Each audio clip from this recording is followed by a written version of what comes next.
There's a lot you can say about 8K. You can say there's no content. You could say that you can't see the difference. I say you can see a difference, but if you're gonna go 8K, you have got to go big.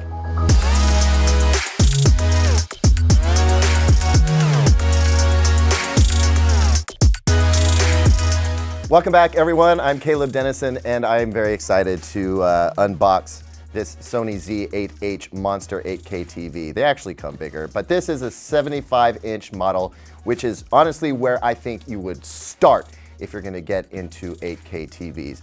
Now, I have had these arguments over the past, 7.5 years, right when 4K came out, as a matter of fact. It's ahead of its time.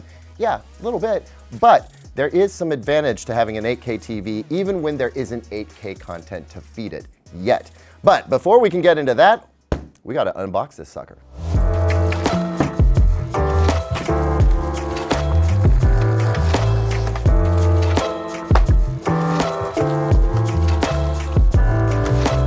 Here's what you should expect to find in the box. There are 2 feet, and these are sturdy, which is probably good because this is a heavy TV.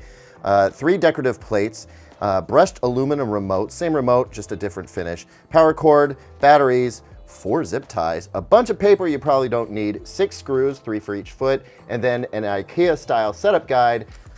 Goodbye.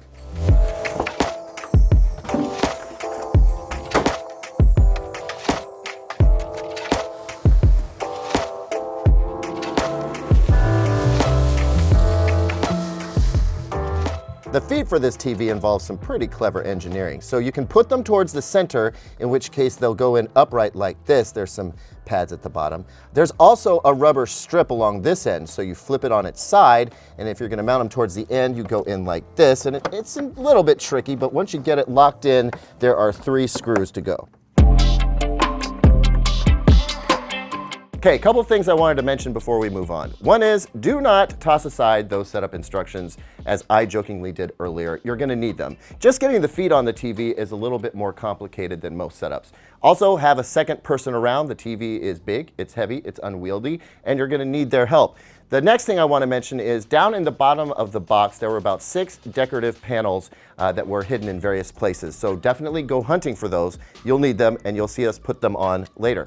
The next thing I want to talk about are these 2 slots right here. This is where the feet would go if you wanted a more centralized stand location. If you don't have a wide entertainment center like we do, that's where they'll need to go. And on a 75-inch TV, that was smart of Sony to do. The next thing I want to show to you are these 2 speaker terminals. This is to use your TV as a center channel. So you would run speaker wire from your receiver here, and this would make the TV function as a center channel. More about the audio system in a minute. A little bit further over, we've got all our inputs and outputs, and among them are 4 HDMI inputs, 1 on the side, 2 toward the bottom, and then all the way over here next to the center speaker input, we've got HDMI number 4, and this is notable because this is the only one that supports 8K at 60 Hertz, or more importantly, 4K at 120 Hertz.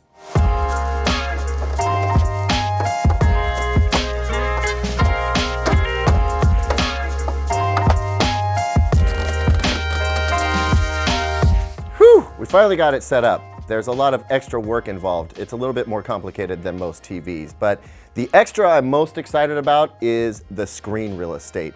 75 inches is significantly larger than 65 inches when you actually see it in your room. It's a very big, imposing TV, but it's an attractive one. You know, it's got a very nice thin frame around it, and that frame, by the way, is actually gonna act as a tweeter so that we get better sound. We'll check that out a little bit later. But I really wanna get this thing up and running, and maybe we'll even turn on the PlayStation 5 and see what that looks like. All right, so we're up and running, and I'm not gonna drag you through the entire Android TV setup process because I think you've seen it before. But if you haven't, check out our Sony X900H unboxing. You can check it out there. I do wanna show you a few things. The first is, make sure you've got the latest software update.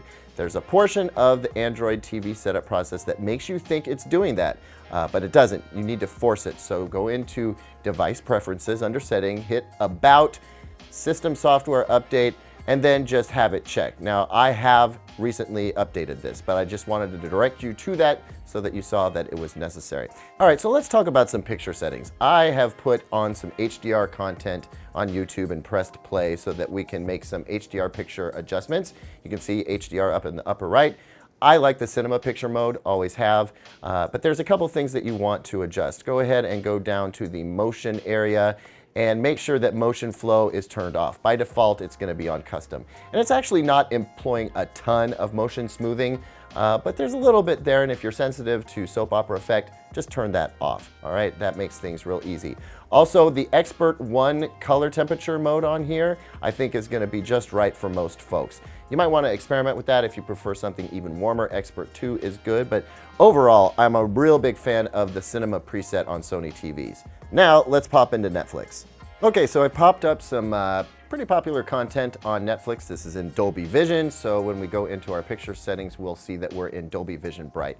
And I'm fine with this, but if you watch in a darker room, you might want to go with Dolby Vision Dark. Those are your two choices here, at least when watching Netflix.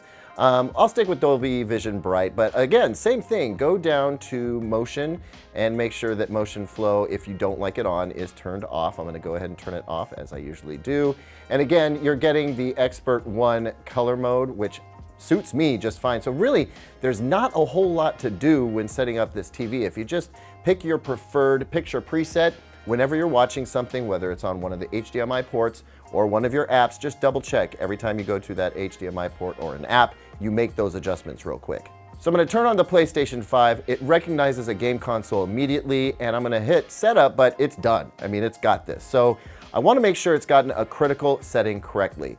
So I'm going to go into settings, and I'm going to click watching TV, and then I'm going to click external inputs and go all the way down to HDMI signal format. We go into HDMI 4, and it's selected enhanced format 8K. This is the correct selection. This other one is for Dolby Vision. So if you want 4K 60, 10-bit color, or 444 or 422 chroma, you can do that, but you're not going to get 120 hertz. In order to get 120 hertz, you want to come down to enhanced format 8K. So it's great to see that it automatically got that correct. One more thing I want to do to be totally set up correctly for the PlayStation 5, I want to go into picture settings. Now, before we did HDR and SDR for cinema mode, and that's fine, but here we're going to want to make sure that we're in the game setting, and we are. HDR is enabled. Let's come down here and take a look at our color temperature. Again, Expert 1, that's very good. And just one more thing I want to check, of course, the motion. I want to make sure that we've got motion flow set to off. That is by default. Everything looks good. So compared to the experience I had with the X900H, which I understand was kind of anomalous, this is really seamless.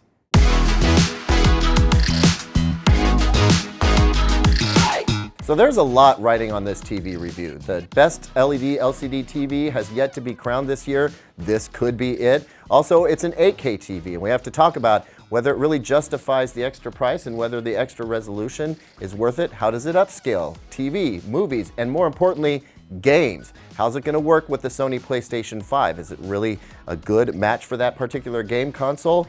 That and more is going to get covered in our full review. Thanks as always for watching, everyone. What do you expect out of the Z8H, and what must you see covered in a review? Drop me a comment down below, like, subscribe, hit that notification bell, and here's 2 other videos that I think you'll like.